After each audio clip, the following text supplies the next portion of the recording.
The thing looked to me suddenly like a great inundating sea, a vast tide moving across the fields, the breakers rearing up and crashing on the plain, and then nothing moves. It is not water or even ice, it is something static and dead.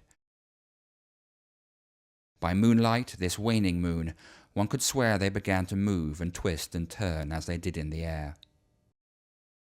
That was how the British artist Paul Nash described this painting, Totes Meer, or Dead Sea. And it was painted in 1940, a few months after the Battle of Britain and at the height of the London Blitz. And while his contemporaries were painting heroic dogfights or portraits of officers and also life on the home front, Nash did something much more original. Dead Sea was seen as an icon of anti-Germanness, not least by Nash. He had witnessed for himself the horrors of the First World War and wanted this painting to boost the patriotic sentiment. In March 1940, Nash and his wife Margaret moved to Oxford, where he was appointed official war artist by the Air Ministry. He was conscientious about his new project, visiting local air bases at Harwell and Abingdon, as well as pestering the Ministry for aeroplane magazines and photographs of German bombers. His big interest was an aircraft salvage dump in Cowley, the Metal Produce Recovery Unit. Now it's part of open farmland, but back then it was part of the Morris car factory. British Spitfires and German Henkel bombers were brought here from across the country to be recycled and salvaged. The depot was enormous. It spread over 100 acres of farmland and employed over 1,500 men and women. It got so big the area was given place names like Battle Road and Spitfire Road. Nash was deeply moved by the place. He feverishly sketched and photographed the piles of twisted metal. He talked about the ghostly presence of these plains, unaware that it was the site of an old battlefield, and where, he said, a pervasive force hung in the heavy air. Nash was fascinated by the anthropomorphic nature of planes. He called them beautiful monsters and killer whales, and thought that they were the real protagonists of the war. Nash's painting has often been seen as a great piece of Second World War propaganda, but I think there are far more personal reasons why he painted it.